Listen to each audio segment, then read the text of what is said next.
श्री सच्चिदानंद सद्गुरु साईनाथ महाराज की जय। सद्गुरु श्री साईनाथुनि शरद बाबू जी की जय।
श्री सच्चिदानंद सद्गुरु साईनाथ महाराज की जय। सद्गुरु श्री साईनाथ मुनि शरद बाबू जी की जय।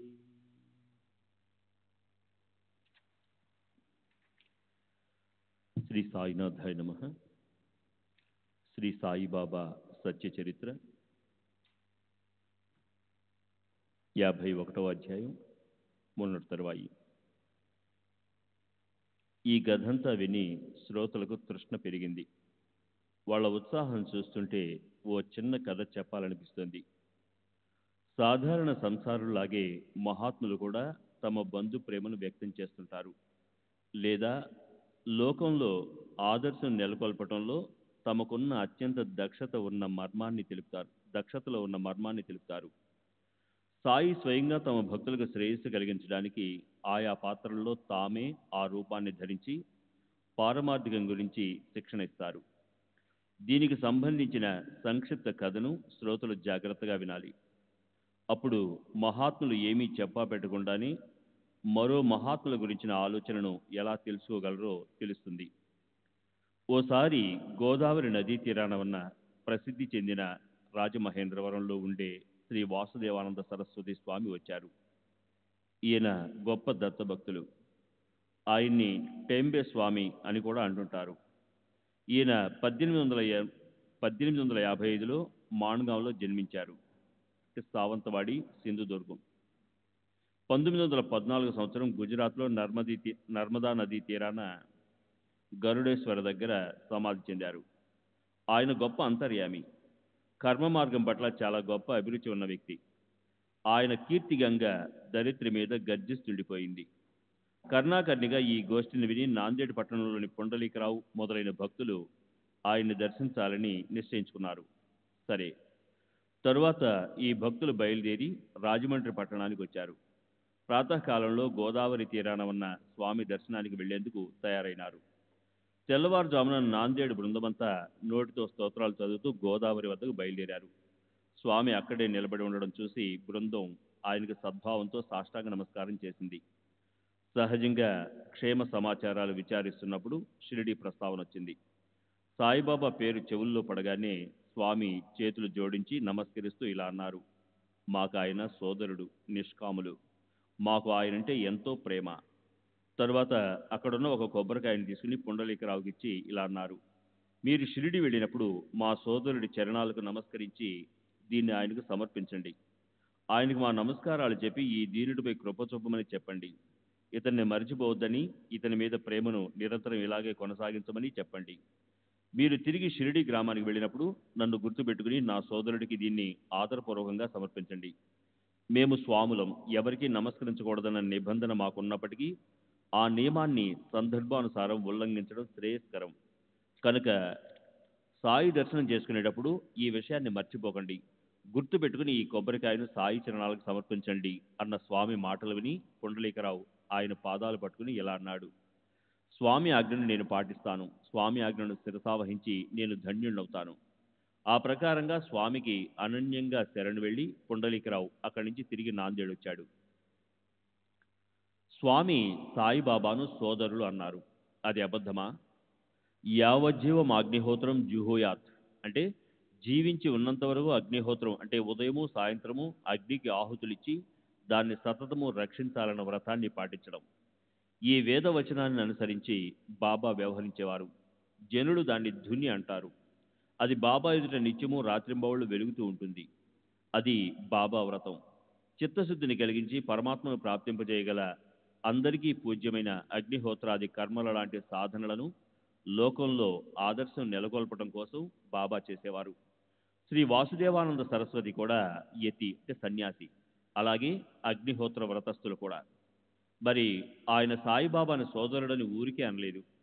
తరువాత నెలైనా నిండకుండానే తన నలుగురు మిత్రులను తీసుకుని పుండలీకరావు సాయిబాబా దర్శనం కోసం సాయిబాబా దర్శనం చేసుకోగల యోగం పట్టింది. తనతో పాటు రకరకాల పళ్ళు మొదలైన వాటిని తీసుకుని గుర్తుపెట్టుకుని ఆ కొబ్బరికాయ కూడా తీసుకుని అందరినీ వెంటబెట్టుకుని ఆనందంగా శాంతంగా సాయిబాబా దర్శనానికి బయలుదేరాడు.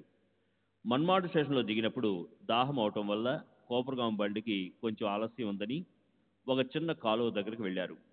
పరగడుపున నీళ్లు తాగితే ఆరోగ్యం చెడిపోతుందని వాళ్ళలో ఒకరు పలహారం చేయడానికి అటుకుల పొట్లాన్ని తెచ్చారు. నోట్లో అటుకులు కొద్దిగా వేసుకున్నప్పుడు అవి బాగా కారంగా అనిపించాయి. కొబ్బరి లేకుండా అటుకులు తినడం కష్టమై అటుకులు తీసుకురావడం వృధా అయినట్లు అనిపించింది. అప్పుడు ఒకడు వారందరితో ఇలా అన్నాడు: నాకు ఒక ఆలోచన వచ్చింది. కొబ్బరికాయ కొట్టి అటుకుల్లో కలిపితే అప్పుడు అటుకులు రుచిగా ఉంటాయి. కొబ్బరికాయ అనగానే అది వచ్చింది. ఇక ఆలస్యం ఎందుకు? అటుకుల్లో కలపగానే అటుకులు రుచికరంగా అయ్యాయి. అవి తిని అందరూ నీరు త్రాగారు. కానీ కొబ్బరికాయ ఎవరిదన్న ఆలోచన ఎవరికీ కలగలేదు. ఆకలి ఎంత బాధ పెట్టిందంటే అందరూ ఆ విషయం పూర్తిగా విస్మరించారు. సరే, తర్వాత తిరిగి స్టేషన్లోకి వెళ్ళి కోపరగాం బండిలో కూర్చున్న తర్వాత పుండలీకరావుకి కొబ్బరికాయ గుర్తొచ్చింది. షిరిడి సమీపానికి రాగానే పుండలీకరావులో కలవరం చెలరేగింది. ఎందుకంటే శ్రీ వాసుదేవానందుల కొబ్బరికాయ పొరపాటున అటుకుల్లో కలిసిపోయింది. అలా కొబ్బరికాయను పగలగొట్టినట్లు తెలిసి పుండలీకరావు ఎంతో కంగారు పడ్డాడు. అతని దేహం గజగజ వణికిపోయింది. మహాత్ముడి పట్ల అపరాధం జరిగిందని అతనికి దుఃఖం పెళ్ళుబికి ఇలా అనుకున్నాడు: ఎంత మహాపాపం చుట్టుకుంది నాకు. ఇప్పుడు ఆ స్వామి శాపం నా తలకు చుట్టుకుంటుంది. స్వామి ఆజ్ఞను శిరసావహిస్తానని నేను వాగిన వాగుడంతా వ్యర్థమైపోయింది. కొబ్బరికాయకి అలాంటి గది పట్టింది. చూస్తుండగా మోసం జరిగిపోయింది అని పుండలీకరావు చిత్తం దిగ్భ్రాంతి చెందింది. అతను ఇలా ఆలోచించసాగాడు. ఇప్పుడు బాబాకి ఏం చెప్పాలి? ఆయనకి ఎలా నచ్చ చెప్పాలి? ఆయనకి నా ముఖం ఎలా చూపించాలి? కొబ్బరికాయను పోగొట్టు కూర్చున్నాను కదా నేను. సాయి చరణాలకు సమర్పించవలసింది పలహారం అయిపోవడం చూసి పుండలీకరావు భిన్నుడై ఇలా అనుకున్నాడు. మహాత్ములకి అవమానం జరిగింది. బాబా కొబ్బరికాయ అడిగితే అందరికీ తల కొట్టేసినట్లు అవుతుంది. ఎందుకంటే మన్మాడు దగ్గర దాన్ని పలహారం చేశారు కదా. అందుకు వాళ్ళ మనసుల్లో బాధ ఉంది. కొబ్బరికాయ దగ్గర లేదని చెప్పాలంటే సిగ్గేస్తుంది. అబద్ధం చెప్దామన్నా కుదరదు. కారణం సాయి మహారాజు సర్వసాక్షి. శ్రీ సచిదానంద సద్గురు సాయినాథ్ మహారాజ్ కీ జై. సద్గురు శ్రీ సాయినాథ్ ముని శరద్ బాబూజీ కీ జై.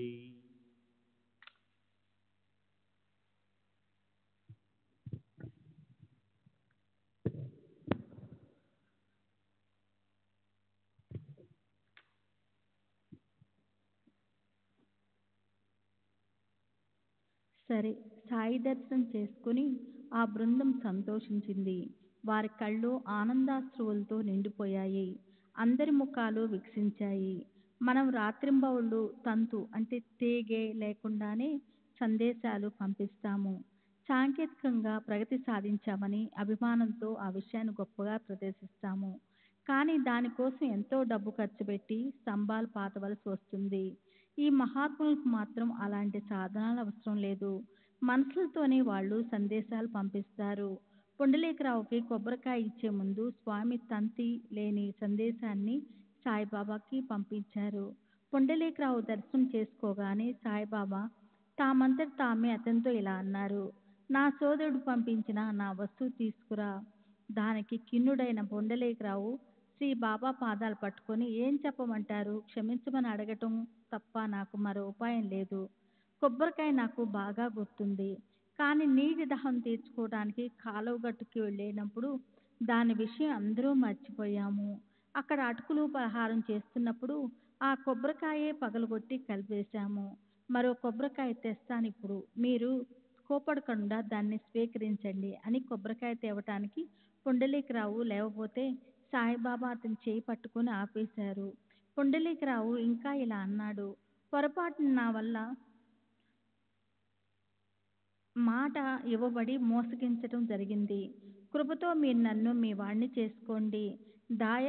దయాపరులైన మీరు నన్ను క్షమించండి. నేను మీ పట్ల తీరని అపరాధం చేశాను. స్వామి లాంటి గొప్ప సాధువు మాటని అనాధారం చేసి మీకు సమర్పించాల్సిన కొబ్బరికాయని నేనే తినేశాను. ఇది మహాత్ముల మర్యాదను ఉల్లంఘించటము. నేనెంతో అపరాధిని. అంత సిగ్గులేని వాడిని ఎలా అయ్యాను? ఈ పాపాన్ని పోగొట్టుకునేందుకు ఏమైనా ఉపాయం ఉందా? జరిగిన ఈ వృత్తాంతాన్ని విని శ్రీ సాయినాథులు అనురాగ దరహాస చంద్రికలు వెదజల్లుతూ అన్నారు. బాధ్యతను నిర్వహించడం రాకపోతే అసలు ఆ కొబ్బరికాయను ఎలా తీసుకున్నావు? నువ్వు నా వస్తువును నాకు తప్పక ఇస్తావని నా సోదరుడు నీ మాట మీద ఎంతో విశ్వాసం పెట్టాడు. దానికి పరిణామం ఇలా అవటమా? ఇదేనా నీ నిజాయితీ? నా సోదరుడి కోరిక తీరలేదు. ఇదేనా నువ్వు పనిచేసే తీరు? వేరేవి ఎన్నిచ్చినా ఆ కొబ్బరికాయతో అవి సమానం కాలేవు. జరగాల్సిందేదో జరిగింది. దానికోసం ఇప్పుడు దుఃఖించడం ఎందుకు? స్వామి కొబ్బరికాయను ఇవ్వటం నా ఇచ్చతోనే జరిగింది. నా ఇచ్చతోనే అది పగిలింది. అది నా వల్లే జరిగింది. అది కర్తృత్వాన్ని అకారణంగా నువ్వెందుకు పెట్టుకుంటావు? అహంకార బుద్ధి పెట్టుకొని నేనే అపరాధిని అనుకుంటావు. నిరంకారాన్ని పెట్టుకో. అప్పుడు ఏ బాధ ఉండదు. అలాంటి ఉపదేశమే శ్రీకృష్ణ భగవానులు అర్జునుడికి గీత 3వ అధ్యాయంలో చేశారు. ప్రకృతి క్రియామాణాని గుణేహ కర్మాణి సర్వశః అహంకార విమూఢాత్మ కర్మమితి మన్యతే. ప్రకృతి వల్ల పుట్టిన సత్వరజోస్తమ గుణాలతోనే కర్మలు అనేక రకాలుగా జరుగుతుండగా అహంకారంతో వివేకశూన్యమైన మనస్సు కలవారు నేను కర్తను అనుకుంటారు. తత్వవిత్తు మహాభావో గుణకర్మ విభాగయే గుణ గణేష్ వర్తస్స ఇది ఇది మధ్యాసన సజ్జతే.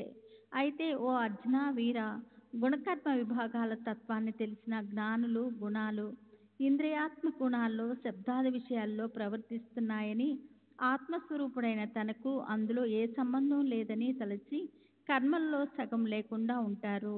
జనులు సత్కర్మాల పుణ్యాలు యొక్క స్వభావాభిమానాన్ని ఎందుకు పూజిస్తారు? దుష్టాత్మార్జాలతో దాన్ని ఎందుకు పెట్టుకోరు? ఫలితాన్నివ్వగల సామర్థ్యము రెండిటికి ఒకేలా ఉంది కనుక నీవు కర్మలన్నిటి యొక్క కర్తృత్వాన్ని తీసేసేయి. నీవు నన్ను కలవాలి అని నా మనసు కనిపించినప్పుడే నీ దోసిట్లో ఆ కొబ్బరికాయ పడింది. ఇది నిజం. నీవు నా బిడ్డవే. నీ నోట్లో పడిన ఆ కొబ్బరికాయని నువ్వు నాకు అర్పించినట్లే అది నాకు నిశ్చయంగా లభించిందని తెలుసుకో అని బాబా తెలియజేయగానే పుండలీకరావు చిత్తము బాబా మాటలతో శాంతిని పొందింది. మెల్లమెల్లగా అతని దుఃఖము కరిగిపోయింది. కొబ్బరికాయ పోవటం అనేది నిమిత్తమైంది. బాబా ఉపదేశంతో నాందేడ్కర్ బృందంలోని భయం నశించిపోయింది. ఆ ప్రకారంగా అహంకారంతో పట్టుబడ్డ వాళ్ళందరూ అభిమానం నుంచి ముక్తులై దోషరహితులయ్యారు. ఈ కథా తాత్పర్యం ఇదే. మానవుడు వృత్తి నిరహంకారంగా అయ్యే కొద్దీ పారమార్థికం మీద వాళ్ళ అధికారం కూడా పెరుగుతూ పోతుంది. వాళ్ళు ఈ సంసారాన్ని సహజంగా దాటిపోతారు. ఇప్పుడు మూడో భక్తుని అపూర్వమైన మధుర కథను వినండి. దాంతో అనుపమానమైన బాబా వైభవంలోని సామర్థ్యంలోని విశిష్టత అపరిమితంగా కనిపిస్తుంది. బాబా తాలూకా బాంద్రాపట్నం దగ్గరున్న శాంతాక్రజ్ పట్టణంలో దురంధర్ అనే ఒక హరిభక్తుడు ఉండేవాడు. ఆ సోదరులందరికీ మహాత్ములంటే మహాప్రేమ. వారికి శ్రీరామ ప్రభు అంటేను రామనామం అంటేను దృఢమైన అనన్య శ్రద్ధ ఉండేది. వాళ్ళకి వేరే అనవసరపు ప్రసంగాలంటే ఇష్టం ఉండేది కాదు. వాళ్ళు జగత్తులో వ్యవహరించే తీరు చాలా సాధారణంగా ఉండేది. వాళ్ళ పిల్లా పాపల ప్రవర్తన కూడా అలాగే ఉండేది. వాళ్ళ భార్యల ఆచరణ కూడా దోషరహితంగా ఉండేది. అందువల్ల శ్రీ విష్ణు భగవాను వాళ్ళకి రుణపడి ఉండేవాడు. ఆ సోదరులో బాలారాం అనే విఠల భక్తుడు తాను చేసే పుణ్యకృత్యాల వల్ల బాగా ప్రాచుర్యం సంపాదించాడు. రాజదర్బార్లో అతనికి మంచి పేరుండేది. అతను అందరికీ ఎంతో ప్రీతిపాత్రుడు కూడా. 1878 సంవత్సరం ఫిబ్రవరి 19వ తారీఖు ఒక సద్భక్తుడి కడుపున పుట్టింది రత్నము. పాటారే ప్రభు జాతికి చెందిన ఈ భూషణము క్రీస్తు శకం 1878 సంవత్సరంలో ముంబైలో ఒక ప్రసిద్ధి చెందిన పరువు మర్యాద ఉన్న కుటుంబంలో జన్మించాడు. పాశ్చాత్య విద్యల్లో నిష్ఠాతుడు. ప్లేడర్ పదవి సంపాదించాడు. తత్వజ్ఞానంలో మంచి పండితుడని అతనికి అన్ని చోట్ల మంచి పేరుండేది. పాండురంగడంటే అతనికి అపారమైన ప్రేమ. ఎంత ప్రేమో నోటితో చెప్పలేము. పారమార్థం అంటే అతనికి పిచ్చి. ఇతని తండ్రికి ఆరాధ్య దైవము శ్రీరాముడు.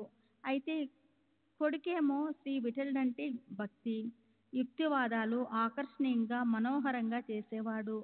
శుద్ధంగాను సరళంగాను ఉండే ఆలోచన, మంచి పనులు చేయటంలో కుశాగ్ర బుద్ధి, ఈ గుణాలన్నిటితో అతను ఆదర్శవంతుడిగా ఉండేవాడు. అతను సామాజిక సేవను ఎంతగానో చేశాడు. స్వయంగా సామాజిక సాహిత్యాన్ని రచించాడు. తాను స్వీకరించిన బాధ్యత నెరవేర్చిన తర్వాత అతను పారమార్థకాన్ని సాధించడానికి బయలుదేరాడు. అందులో కూడా ఎంతో ఔన్నత్యాన్ని పొంది భగవద్గీత, జ్ఞానేశ్వరి మొదలైన గ్రంథాలను చదివి అందులో ప్రావీణ్యతను సంపాదించాడు. ఆధ్యాత్మిక విషయంలో మంచి పేరు పొందాడు.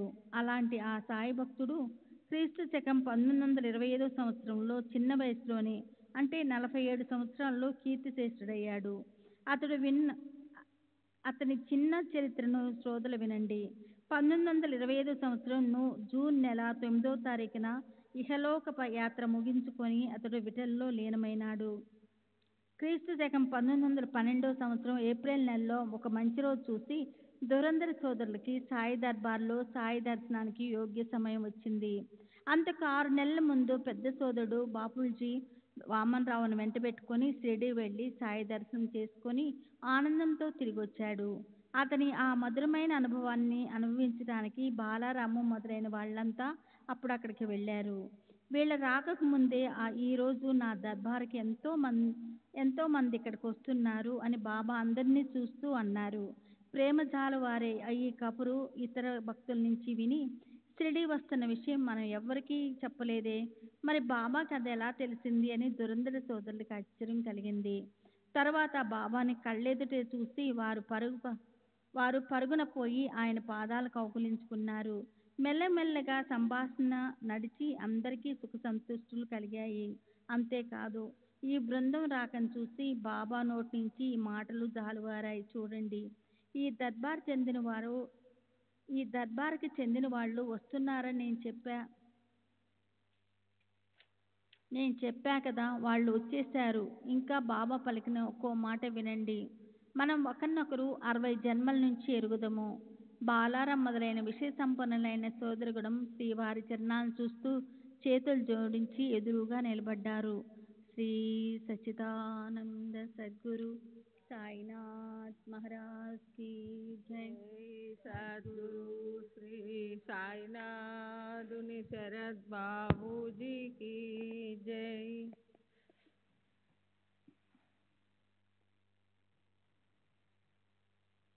శ్రీ సాయి దర్శనం అవగానే బాలారాం మొదలైన వారందరికీ ప్రేమ అనివార్యంగా ఉప్పెనలా ఉప్పొంగి ఉత్సాహం ఉరకలు వేసింది. షిరిడీ ప్రయాణం సార్థకమైనట్లు అనిపించింది. కళ్ళ నిండుగా కన్నీరొచ్చింది. కంఠం రుద్ధమయ్యింది. దేహమంతా గగుర్పొడిచింది. అష్టభావాలు కలిగాయి. బాలారాంకి కలిగిన అవస్థ చూసి సాయినాథునికి ఎంతో ఆనందం కలిగింది. వాళ్ళందరికీ ప్రబోధాత్మకమైన ఈ మాటలు చెప్పసాగారు.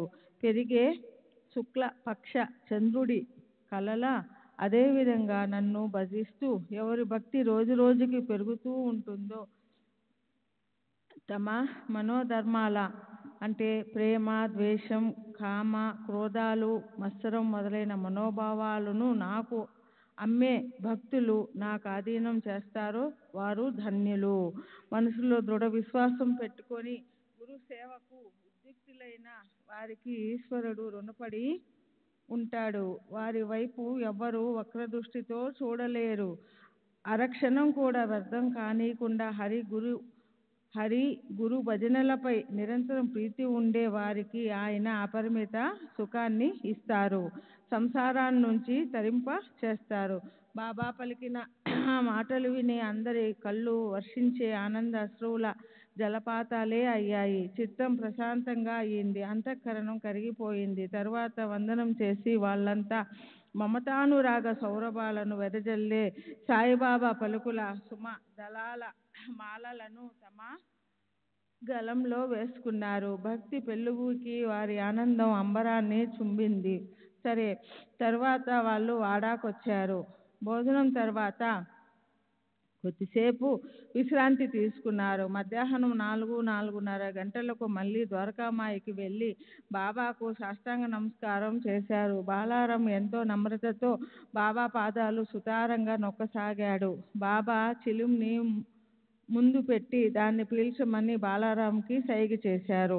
బాలారాంకి అది అలవాటు లేకపోయినా ప్రసాదంగా భావించి గొప్ప ప్రయత్నంతో పీల్చి ఆ చిలుంను బాబా చేతికి తిరిగి ఇచ్చేశాడు. సద్భావం ఉప్పిరిగొనగా నమస్కారం చేశాడు. చూడండి, నిజంగా ఆ రోజు బాలారం అదృష్టం పండింది. ఆ రోజు నుంచి అతను తన ఉబ్బస వ్యాధి నుంచి పూర్తిగా కోలుకున్నాడు. ఈ ఆస్మా అతనికి 1-2 రోజులది కాదు, పూర్తిగా 6 సంవత్సరాల నుంచి ఉంది. ఆ చిలుం ప్రభావం చెవిలో మంత్రాన్ని ఊదినట్లు పడింది. చిలుంని ఒకసారి పీల్చి దాన్ని నమస్కారపూర్వకంగా తిరిగి ఇచ్చేశాడు. ఆ క్షణం నుంచి ఆస్తమా అస్తమించింది. ఇక ఎప్పుడు మళ్ళీ రాలేదు. అయితే మధ్యలో మాత్రం ఓసారి బాలారాంకి దగ్గొచ్చింది. అది చూసి అందరికీ ఆశ్చర్యం కలిగింది. దగ్గుకి కారణమేమిటో ఎవరికీ తెలియలేదు. తర్వాత విచారిస్తే అదే రోజు బాబా తమ దేహాన్ని విసర్జించారని అందరికీ తెలిసింది. ఆ విషయాన్ని తమ భక్తులకు అలా సూచించారా అనిపించింది. బాలారాంకి దగ్గు పట్టుకున్న రోజునే బాబా తమ దేహాన్ని వదిలేశారు. ఆ విషయాన్ని ఆయన వారికి ఇలా సూచించారు. అప్పటి నుంచి చనిపోయే వరకు ఎప్పుడూ అతనికి తగ్గుమాట రాలేదు. అలాంటి ఆ చిలుం అనుభవాన్ని ఎవరైనా ఎప్పటికైనా మర్చిపోతారా? సరే, ఆ రోజు గురువారం, అది షిరిడి. అప్పుడు చావుడు ఉత్సవం మొదలైంది. దురంధర బృందానికి ఆ రోజు నిజంగా దాని వల్ల కలిగిన ఆనందం స్మృతి పదంలో పదిలపరుచుకోదగినంతగా జరిగింది. ఆ రోజు రాత్రి 8 నుంచి 9 వరకు ప్రాంగణంలో బాబా ఎదుట మృదంగము తాళాలతో ఎంతో వైభవంగా భజన జరిగింది. భక్తజనులు ఓవైపు అభంగాలు పాడుతూ ఉంటే మరో పక్క పల్లకీని అలంకరిస్తున్నారు. పల్లకీ తయారు కాగానే బాబా చావడికి వెళ్లేందుకు బయలుదేరారు. గడిచిన 37వ అధ్యాయంలో ఈ చావడి ఉత్సవంలోని అపూర్వత వివరంగా వర్ణించబడింది కదా. దాన్ని ఇక్కడ మళ్ళీ కొద్దిగా వర్ణిస్తాను. బాబా ఓ రాత్రి మసీదులో మరో రాత్రి చావడిలో గడిపేవారు. ఆ నియమాన్ని బాబా తమ దేహత్యాగ పర్యంతం అఖండంగా కొనసాగించారు.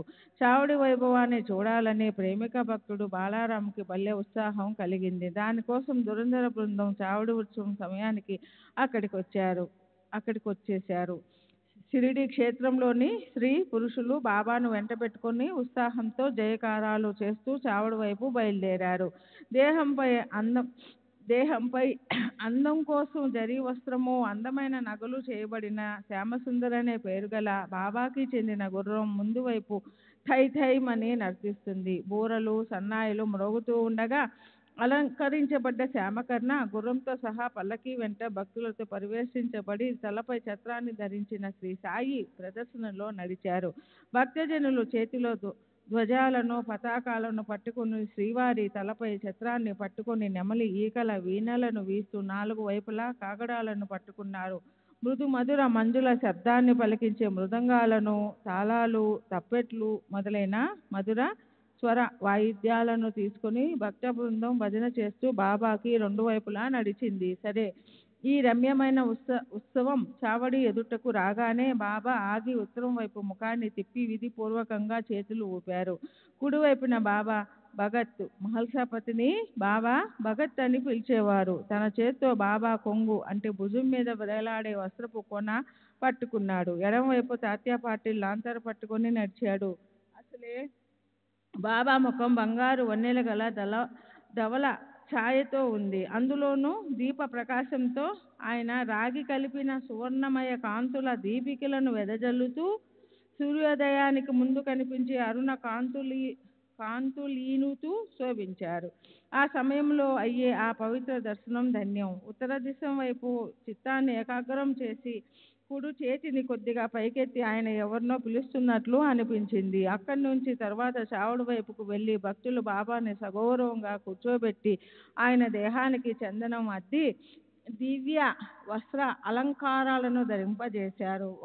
ఒక్కోసారి కలికితురాయిని అంటే తలపాగా మీద పెట్టి ఒక రత్న ఖచ్చిత భూషణం, ఒక్కోసారి అందమైన కిరీటాన్ని, ఒక్కోసారి ముదురు రంగులో ఉన్న జరీ అంచు తలపాగాను తలపై పెట్టి ఆకర్షణీయమైన జరీ దుస్తులు తొడిగారు. మెల్లో ప్రేమతో రత్నాల, ముత్యాల, పచ్చల మాలలను వేశారు. ఒకరు బాబా నుదుటి మీద అందమైన కస్తూరి బొట్టు పెట్టారు. ఒకరు కాళ్ళు కడిగి ఆర్ఘ్యపాద్యాది పూజ చేశారు. ఒకరు కుంకుమ పువ్వు కలిపిన లేపనం పూసి ఆయన నోటికి తాంబూలం అందించారు. తర్వాత 5 దీపాల పంచహారతిని, కర్పూర నీరాజనాన్ని ఇచ్చి బాబాకి హారతిచ్చారు. అప్పుడు కనిపించిన శోభతో పోల్చడానికి సమానమైనది ఏదీ లేదు.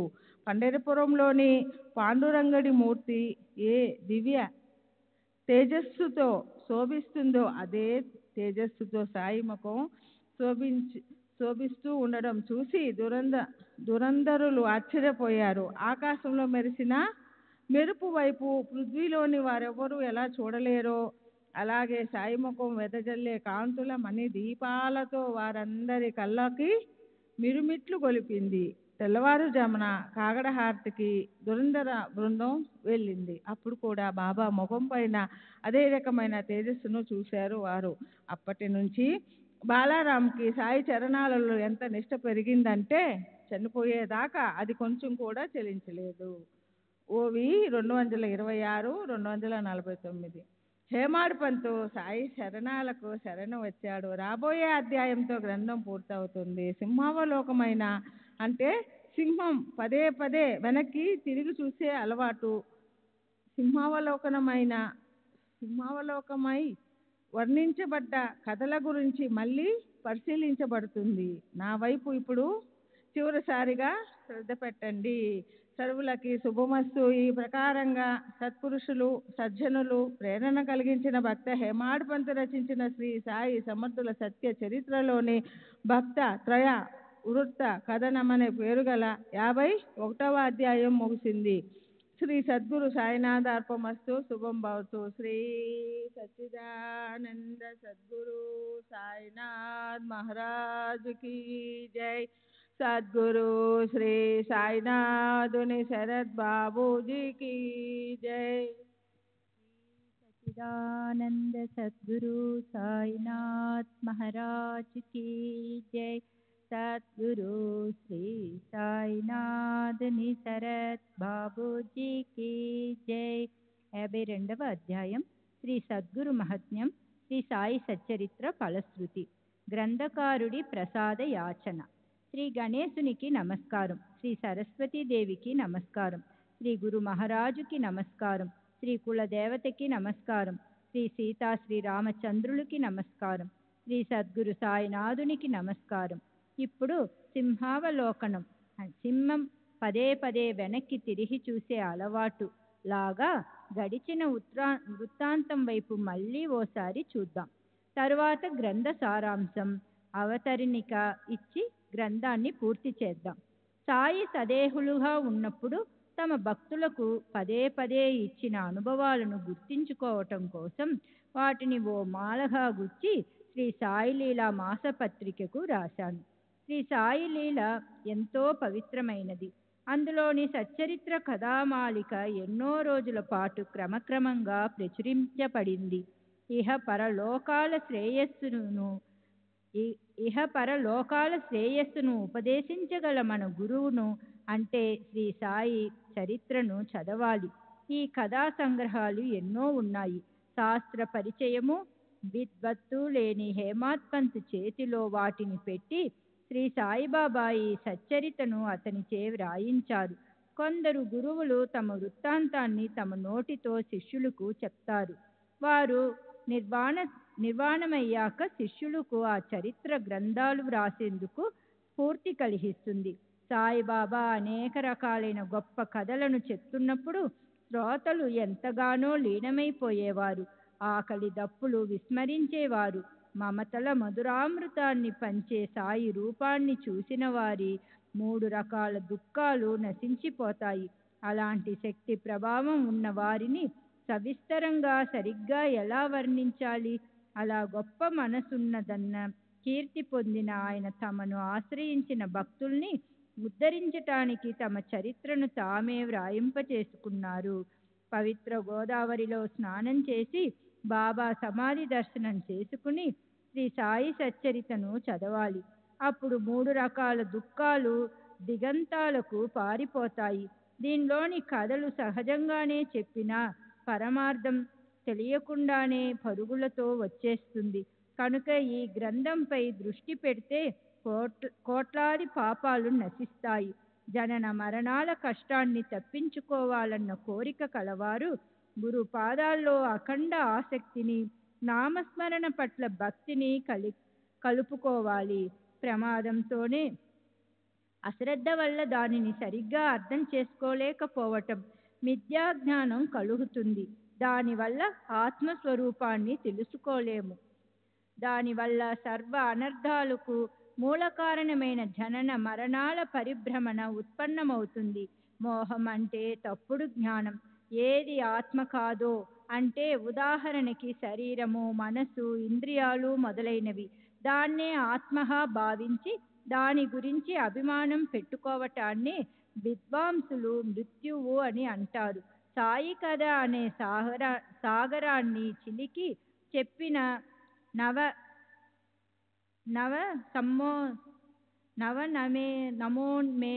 నవనమోన్మేషమైన మధురిమలు తొణికసలాడే సాయి కథలను వింటే శ్రోతలకు అధపతనం తప్పిపోతుంది. సాయిబాబా సగుణ సాకార స్వరూపాన్ని చక్కగా ధ్యానిస్తే సగుణ రూపం లోపించి స్వతహాగా ఉండే ఆయన అతి సూక్ష్మ స్వరూపం ప్రకటమవుతుంది. సగుణ రూపంలో ప్రవేశించకపోతే ఆత్మస్వరూపం తెలియదు. నిర్గుణ పరబ్రహ్మను సంపూర్ణంగా తెలుసుకోవటం కష్టమవుతుంది. ఆయన తమ భావిక భక్తులకు ప్రేమతో తమ పాదాలను బలవంతంగా చూపించి, దేహం ఉండి కూడా దేహాన్ని విస్మరింపచేసి తెలియకుండానే వారిని పారమార్థిక మార్గంలో పెడతాడు. సాగరాన్ని ఆలింగనం చేశాక నది తన నది అనే గుణాన్ని మరిచిపోయినట్లు, అలా భక్తులు శరణు వచ్చాక వారి అన్యత్వాన్ని ఆయన పోగొడతారు. రెండు దీపాలు పరస్పరం ఆలింగనం చేసుకుని ఒకటయ్యాక వెంటనే వాటి వేరుతనం నశించిపోతుంది. ఏకత్వం మూలంగా వాటి ప్రకాశం ఒకటే అయిపోతుంది.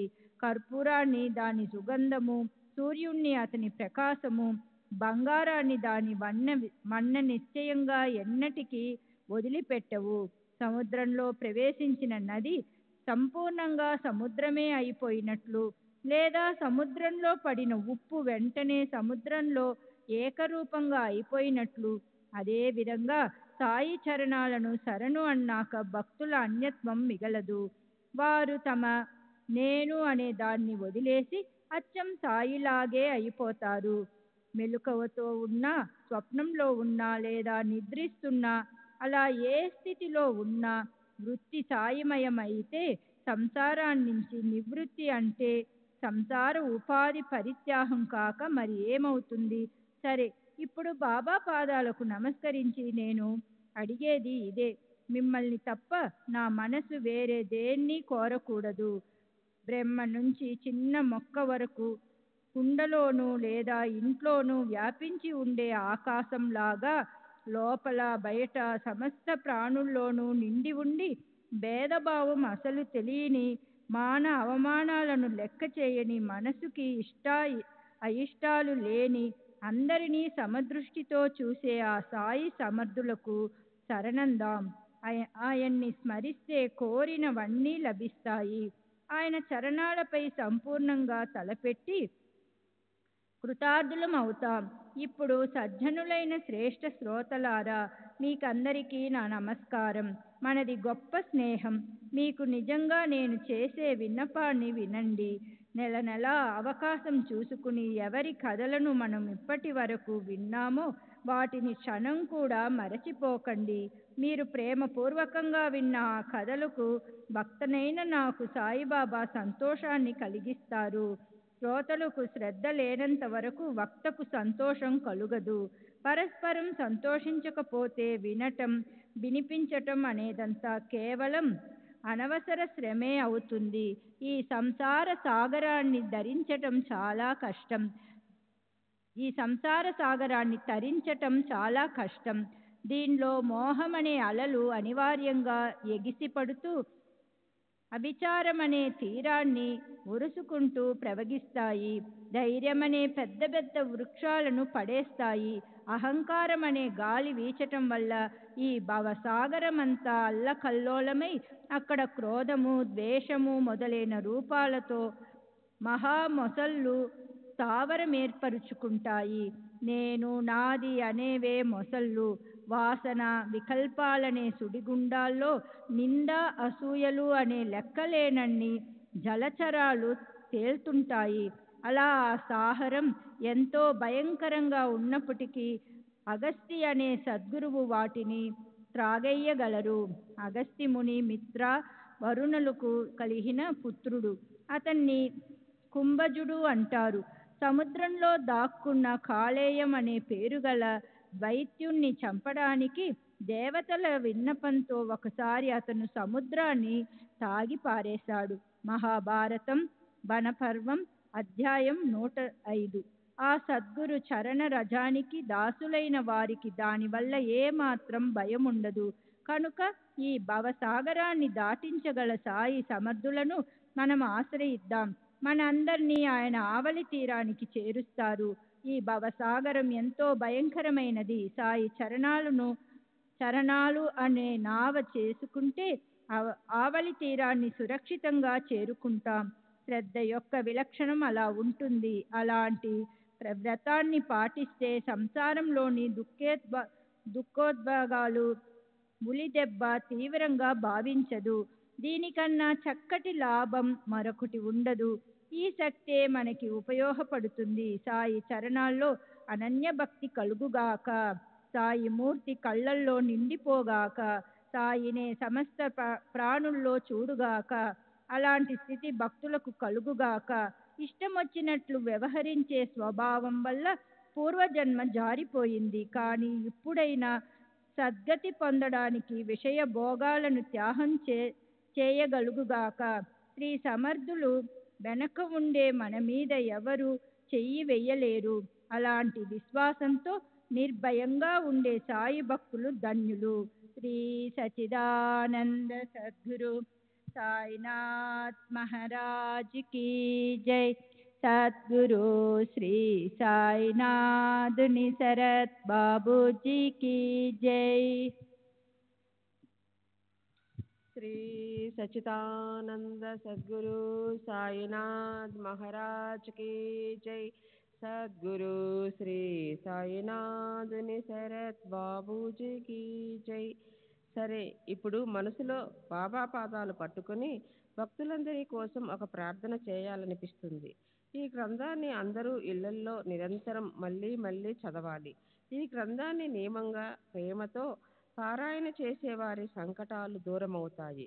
కాయ వాచ మనస శుద్ధమైన భక్తితో శ్రద్ధతో దీన్ని 7 రోజులు చదివిన వారి ప్రతికూలమైన చెడు గోష్ఠులు అంటే ఆపదలు నశిస్తాయి.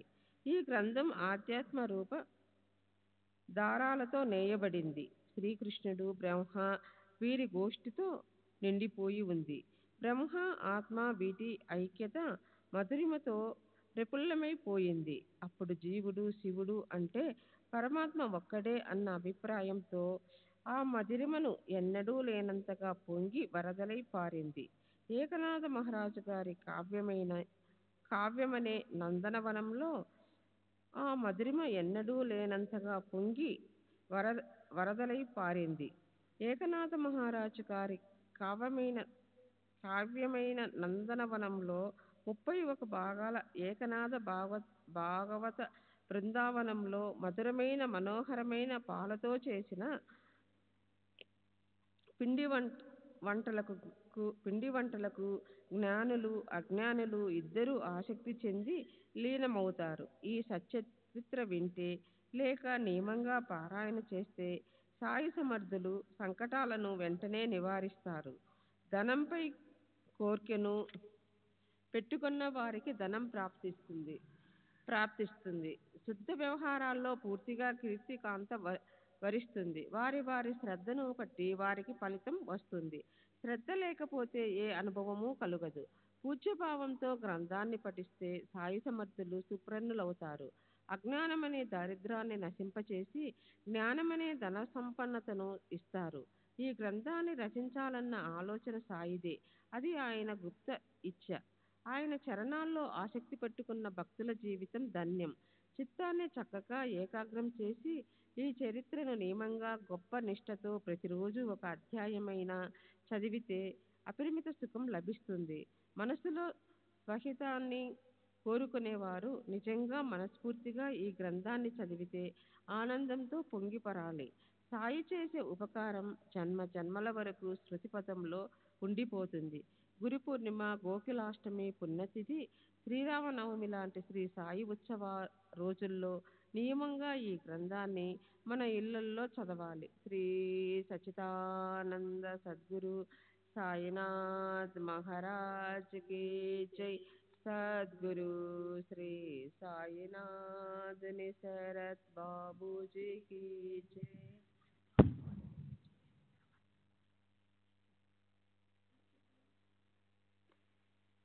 श्री सच्चिदानंद सद्गुरु साईनाथ महाराज की जय. सद्गुरु श्री साईनाथ निसरत बाबूजी की जय. మనసులో ఉన్న ఇచ్ఛను అనుసరించి మరు జన్మలు కలుగుతాయి. అంతే మతి తైసే గతి అని అనడానికి శాస్త్రంలో ఆధారాలున్నాయి. శ్రీ సాయి భక్తులకు ఆశ్రయస్థానం. ఆయన లేకుండా విఘ్న నివారణ చేసుకోలేము. తల్లికి బిడ్డపై వాత్సల్యం ఉండడంలో ఆశ్చర్యమేముంది? అంతకు మించి ఏం చెప్పను? శబ్దాలే ఆగిపోయే చోట మౌన వృత్తితో ఉండాలనిపిస్తుంది. ఎందుకంటే ఇదే నిజమైన స్థుతి.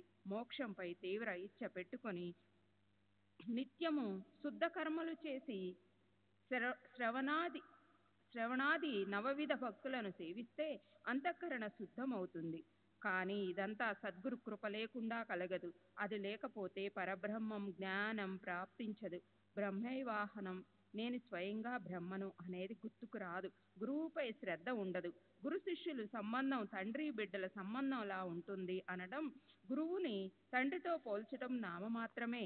తండ్రి పిల్లవాడికి ఈ సంసారంలోని సుఖాలను పొందడానికి అర్హతను కల్పిస్తాడు. గురువు ఈ లోకంలోనే కాదు పరలోకంలోనూ సుఖాన్ని కూడా ప్రసాదిస్తారు. తండ్రి క్షణభంగురమైన సంపదను ఇస్తాడు. గురువు ఎన్నటికీ తరగని సంపదనిస్తారు. సత్తత యొక్క అనుభవాన్ని ఇస్తారు. అంతేకాదు దాన్ని ప్రత్యక్షంగా చేతికే రప్పిస్తుంది. కానీ గురువు జనన పద్ధతి అందుకు విరుద్ధంగా ఉంటుంది. గురువు శిష్యుణ్ణి బయట నుంచి లోపల పెడతారు. చివరకు గురు అని నామస్మరణ చేశాక శిష్యుడికి సాయుధ్యముక్తి ఖచ్చితంగా లభిస్తుంది. వాళ్ళని గురువు స్వయంగా చంపితే ఆ శిష్యునికి పూర్ణ బ్రహ్మత్వం లభిస్తుంది. గురువు చేతి దెబ్బ జనన మరణాలను నశింపజేస్తుంది. గురువు ఎవరి దేహాల్ని అంతం చేస్తారో వాళ్ళకన్నా అదృష్టవంతులు మరెవరు ఉంటారు? గురువు ఖడ్గం, గద, గొడ్డలి, శూలం చేతిలోనికి తీసుకొని శిష్యులను నిజంగా కొట్టినప్పుడు శిష్యుడికి నిజమైన జాగృతి వస్తుంది. అప్పుడు సద్గురుమూర్తి కళ్ళెదుట కనిపిస్తుంది. ఎంత పోషించినా ఎలాగైనా దేహం పడిపోయేదే. మరి పునర్జన్మను పోగొట్టగల గురువు నుంచి దేహం వధించబడితే అందులో తప్పేంటి? ఓ సద్గురు, నన్ను చచ్చేదాకా కొట్టండి. నా అహంకారాన్ని సమూలంగా ఖండించండి. నాకు మళ్ళీ పునర్జన్మ రానటువంటి భయంకరమైన దెబ్బ ప్రసాదించండి. నా మంచి చెడు కర్మలను రెండిటిని దగ్ధం చేయండి. మంచి చెడు గుణాలను స్వాధీనంలో ఉంచండి. మోహం వల్ల పుట్టిన నా భ్రమను కూడా తొలగించండి. నా వల్ల నాకు సుఖం కలుగుతుంది.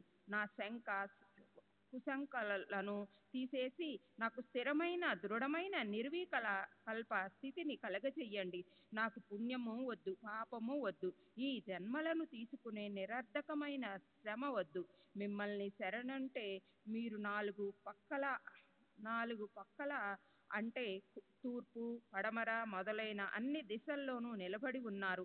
అలాగే కింద పాతాళంలోనూ పైన ఆకాశంలోనూ అన్ని చోట్ల మీరే ఉన్నారు.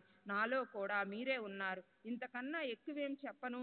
నేను నీవు అనే వేరు భావన పెట్టుకుంటే మనసుకి బాధ కలుగుతుంది. కనుక హేమాడ్ పంత్ అనన్యంగా శరణు వెళ్ళి సద్గురు పాదాలు పట్టుకుంటాడు. పునర్జన్మ మరణ పరిభ్రమణలు తప్పించుకొని తనని తాను ఉద్ధరించుకుంటాడు.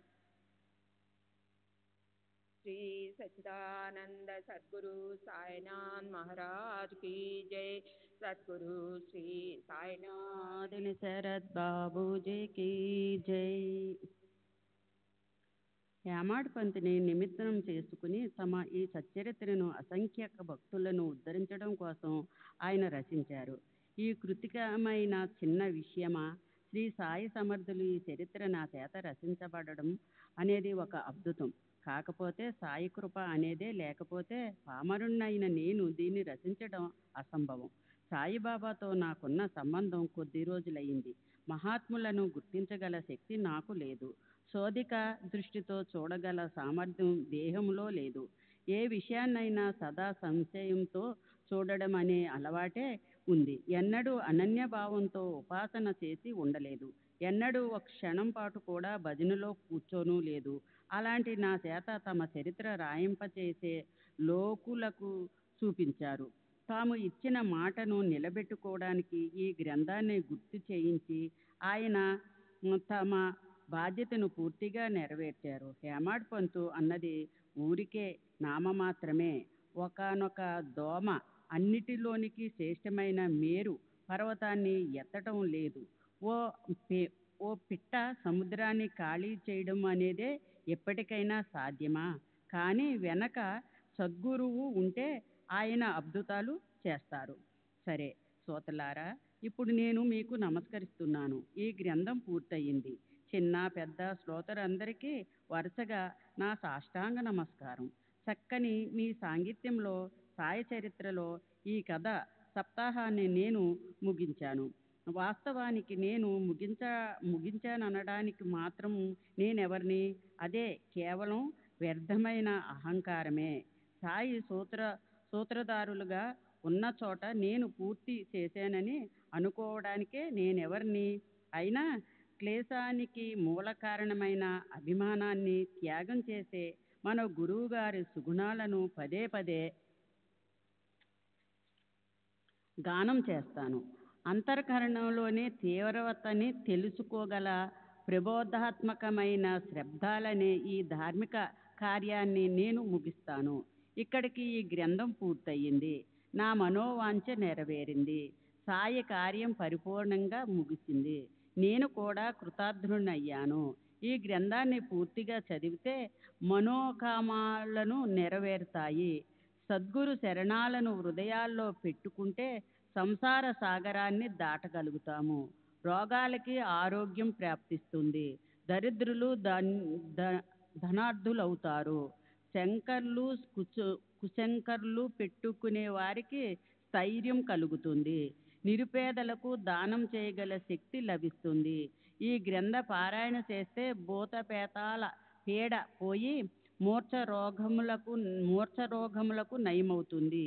ఈ గ్రంథం విన్నా చదివినా అది మూగవాళ్ళు, అంగవికలులు, కుంటివాళ్ళు, చెవిటి వాళ్ళకి కూడా సుఖదాయకమవుతుంది. మహాశక్తివంతుడైన పరమేశ్వరుణ్ణి మరిచిపోయిన అజ్ఞాన మోహితులు కూడా ఉద్ధరింపబడతారు. మానవులై ఉండి రాక్షసుల్లా ప్రవర్తించి తమ జీవితాన్ని వ్యర్థం చేసుకునే ఈ సంసారమంటే సుఖాలకి అలవాటు అని అనుకునే అజ్ఞానులను కూడా ఉద్ధరింపబడతారు. సాయినాథుల చేతులు చాలా లోతైనవి. ఆయన ఈ హేమాడు పంతుని తమ కమనీయ శరణాల విందుల వద్ద శాశ్వతంగా కూర్చోబెట్టుకున్నారు. అతన్ని తమ సేవలో నియమించి ఈ సేవను చేయించుకున్నారు. చివరికి జగత్తుని నడిపించే బుద్ధికి ప్రేరణను ఇచ్చి సద్గురు శరణాల్లో నేను అత్యంత కృతార్థుడితో లీలమై నా తలని సమర్పిస్తున్నాను. శ్రీ సచ్చిదానంద సద్గురు సాయినాథ్ మహారాజ్ కి జై. సద్గురు శ్రీ సాయినాథుని శరత్ బాబుజీకి జై. పైన 1వ ఓవిలో సింహావలోకనం చేసి అవతరణకు ఇచ్చి గ్రంథాన్ని పూర్తి చేస్తాను అని అనటం జరిగింది. కానీ అధ్యాయంలో అది కనిపించడం లేదు. కీర్తిశేషులు బాలకృష్ణ విశ్వనాథ దేవ్ ఉరఫ్ బాబా బాలుడు శ్రీ సాయి సచ్చరిత్ర గ్రంథంలో ఉన్న ప్రస్తావనలో దీన్ని స్పష్టం చేశారు. అది అలా 51వ అధ్యాయం ప్రచురించబడింది. ఇప్పుడు కేవలం 52వ అధ్యాయం ప్రచురణ మిగిలింది. సాయిలీలా సంచికల్లో ప్రచురింపబడిన శ్రీ సాయి సచ్చరిత గ్రంథం ఇప్పుడు ముగిసిందని అన్నాసాహెబ్ గ్రంథకర్త దాబోల్కర్ అన్న మాటలకి అర్థం శ్రీ సాయిలీల 6వ సంపుటి 3వ సంచికలో ముద్రించబడిందని, ఆ తర్వాత అవతరణిక, సింహావలోకన ఓవిల్లో వ్రాయబడిన చీటీలు ఎక్కడో పోయినట్లు అనిపిస్తోంది. ఎప్పటి అలవాటు ప్రకారం అన్నాసాహెబ్ 52వ అధ్యాయం కూడా చీటీల మీదే రాశారు. ఆ చీటీలు నా దగ్గరకు పరిశీలన కోసం వచ్చాయి. అందులోని ఓవీలు వరుస క్రమంలో లేవు. చీటీల్లో 20వ అంకం తర్వాత నుంచి ఉన్నాయి. ఆ తర్వాత సింహావలోకనం, అవతరణికలోని ఓవీలు పోవటమైనా జరిగి ఉండాలి, లేక విస్మరణ వల్ల తయారు చేయడం అలా ఆగిపోయినా ఉండొచ్చు అనిపిస్తుంది. ప్రస్తుత అవతరణిక అనే పేరు గల అధ్యాయాన్ని తయారు చేసి అది 53వ అధ్యాయం అంటూ గ్రంథంతో జత చేయబడింది. ఈ సమాచారంతో మహారాష్ట్రలోని ఎంతో ప్రాచీనము ప్రసిద్ధము అయిన శ్రీ గురు చరిత్రను అనుసరించి కీర్తిశేషుల అన్నాసాహెబ్ దాబోల్కర్ తమ శ్రీ సాయి సచ్చరిత్ర కూడా అవతరణికతో సహా 52 అధ్యాయాలే రచించాలని అనుకున్నారు. అయితే అలా జరగలేదు. శ్రీ సాయి సచ్చరిత్రలో ఆ తర్వాత 53 అధ్యాయాలు అయ్యాయి. మానవులది మానవ కల్పన. అయితే ఈశ్వర సంకల్పం మరొకటి. 51 అధ్యాయం 51. బాబా మనోగతం బలీయమైనది. 53 53వ అధ్యాయంలోని ఈ మాట నిజంగా నిజం అనిపిస్తుంది. సరే, ఈ శ్రీ సాయి సచ్చరిత శ్రీ గురుచరిత్రలాగా పూర్తిగా సద్గురు మహిమ, సద్గురు గుణానువాదం, సద్గురు భక్తి వీటితో పొంగి పొరలుతోంది. అందులోని 18, 19, 23, 27, 32, 39, 45, 50, 51 అధ్యాయాలు చాలా మహత్తు గలవి. దీనికి సంబంధించిన ఓవిలన్నీ ఏరి తీస్తే సుమారు 250 ఓవిలతో శ్రీ గురుచరిత్రలోని 49వ అధ్యాయం లాంటి మరాఠీ భాషలోని శ్రీ గురుగీత తయారవుతుంది.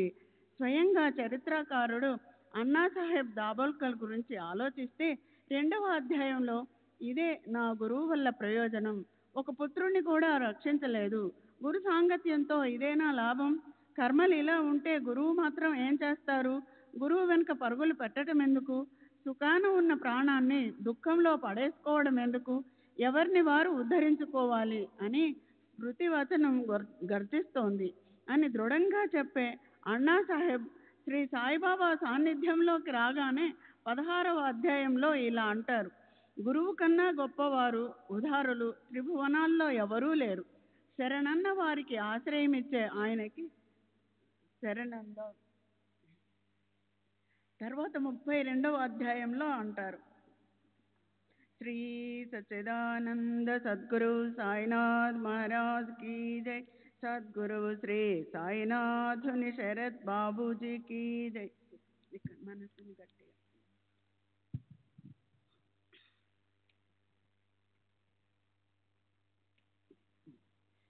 మనసుని గట్టిగా బంధించి బుద్ధిని స్వాధీనం చేసుకొని మాయ మమకారాలను పూర్తిగా త్యాగం చేసి గురు చరణాలను చక్కగా గుర్తించుకోవాలి.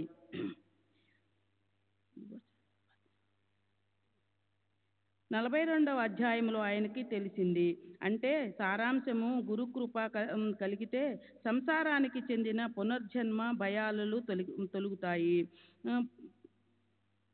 పరమేశ్వరాస్కరమైన అంటే మోక్షానికి మార్గం తెరుచుకొని దుఃఖాలన్నీ సుఖాలుగా పరిణమిస్తాయి.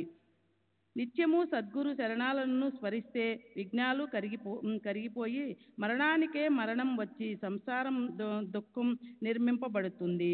చివరికి 52వ అధ్యాయంలో ఇలా అంటారు: చివరికి గురు అని స్మరిస్తే శిష్యుడు నిస్సందేహంగా సాయుధ్య ముక్తిని పొందుతాడు. అప్పుడు అతన్ని స్వయంగా గురువు చంపితే అతను పూర్ణ బ్రహ్మములో లీనమవుతాడు. గురువు చేతి దెబ్బ జనన మరణాలను తీర్చేస్తుంది. గురువు గారిచే దేహాంతము చేయబడిన వారి కంటే అదృష్టవంతులెవరు? మన సద్గురు సాయినాథులకు విన్నపము చేస్తారు: చంపండి, చచ్చేదాకా చంపండి, నా అహంకారాన్ని సమూలంగా ఛేదించండి, పునర్జన్మ మళ్ళీ రాకుండా ఉండేంత భయంకరమైన దెబ్బలు వేయండి. సాయిబాబా నిజంగా అన్నా సాహెబు విన్నపాన్ని విని ఉండొచ్చు. ఈ చివరి అధ్యాయము వ్రాస్తుండగానే పైన చెప్పిన చివరి ఓవీలు రచించాక తరువాత అధ్యాయము సంపూర్ణముగా ఉండిపోయింది. అన్నా సాహెబు మరణించారు. గ్రంథము రచింపజేసేటప్పుడు సద్గురు మహిమను నిరంతరము 7 సంవత్సరాలు గానం చేస్తూ చివరికి ఆయన సద్గురు చరణాలలో లీనమైనారు. హేమాండుని శాశ్వతంగా తమ చరణాలలో నిలుపుకున్న సాయినాథుల చేతులలో లోతైనవి. అన్నా సాహెబు అదృష్టవంతులన్న మాట ముమ్మాటికి నిజం. ఎప్పటి వరకు ఈ గ్రంథము ఆవెనిలలో ఉంటుందో అప్పటి వరకు ఈయన కీర్తి జగత్తులో గద్దించబడుతుంది. గోవిందరావు ముముక్షువుల కోసం గ్రంథం అనే మధురమైన పిండి వంట తగు సమయములో వైభవంగా చేశాడు. ఇతర అధ్యాయాల్లాగే ఈ అధ్యాయం శ్రేవలలో ముగింపుని దర్శింపజేసే ఓవి లేదు. అందుకని ఇక్కడ కూడా అది ఇవ్వలేదు. శ్రీ సద్గురు సాయినాథార్పణమస్తు. శుభం భవతు. सच्चिदानंद सद्गुरु साईनाथ महाराज की जय। सद्गुरु श्री साईनाथ शरद बाबू जी की जय।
श्री सच्चिदानंद सद्गुरु साईनाथ महाराज की जय।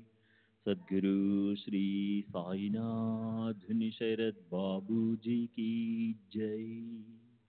साई रहम नजर करना, बच्चों का पालन करना। साई रहम नजर करना, बच्चों का पालन करना। जाना तुमने जगत पसार, सब ही झूठ जमाना। जाना तुमने जगत पसार, सब ही झूठ जमाना। साई रहम नजर करना, बच्चों का पालन करना। साई रहम नजर करना, बच्चों का पालन करना। मैं अंधा हूँ बंदा आपका, मुझसे पथ दिखलाना। मैं अंधा हूँ बंदा आपका, मुझसे पथ दिखलाना। साई रहम नजर करना, बच्चों का पालन करना। साई रहम नजर करना, बच्चों का पालन करना। दास गणों कहे अब क्या बोलूं, थक गई मेरी रसना। दास गणों कहे अब क्या बोलूं, थक गई मेरी रसना। साई रहम नजर करना, बच्चों का पालन करना। साई रहम नजर करना, बच्चों का पालन करना। रहमो नजर करो अब मोरे साई, तुम बिना नहीं मुझे माँ बाप भाई। नमो नजर करो मैं अंधा हूँ बंदा तुम्हारा। मैं अंधा हूँ बंदा तुम्हारा। मैं ना जानू, मैं ना जानू, मैं ना जानू अल्लाह इलाही। रहमो नजर करो, रहमो नजर करो अब मोरे साई। तुम बिना नहीं मुझे माँ बाप भाई। रहमो नजर करो काली जमाना मैने गमाया, काली जमाना मैंने गमाया, साथी आखिर का, साथी आखिर का, साथी आखिर का, तुम भी न कोई, रहमो नज़र करो, रहमो नज़र करो, अब मोरे साई, तुम बिना नहीं मुझे माँ बाप भाई, रहमो नज़र करो, अपने मस्जिद का झाड़ू गणो है, अपने मस्जिद का झाड़ू गणो है, मालिक हमारे, मालिक हमारे, मालिक हमारे, तुम बाबा साई, रहमो नज़र करो, रहमो नज़र करो, अब मोरे साई, तुम बिना नहीं मुझे माँ बाप भाई, रहमो नज़र करो। श्री सच्चिदानंद सद्गुरु साईनाथ महाराज की जय। सद्गुरु श्री साईनाथ शरद बाबू जी की जय।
श्री सच्चिदानंद सद्गुरु साईनाथ महाराज की जय। सद्गुरु श्री साईनाथुनि शरद बाबू जी की जय।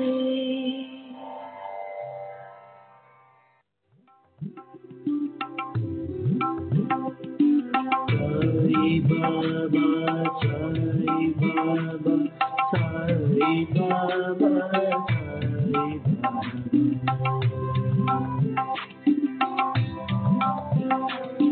Sai Baba, Sai Baba, Sai Baba, Sai Baba.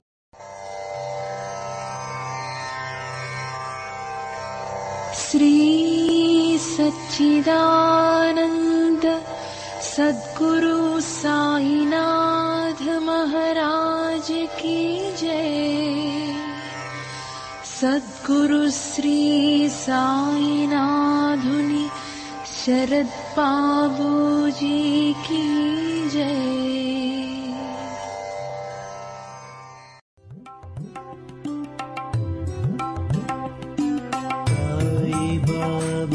Sai Baba, Sai Baba, Sai Baba,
Baba, Sai Baba, Sai Baba, Sai Baba.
Sai Baba, Sai Baba.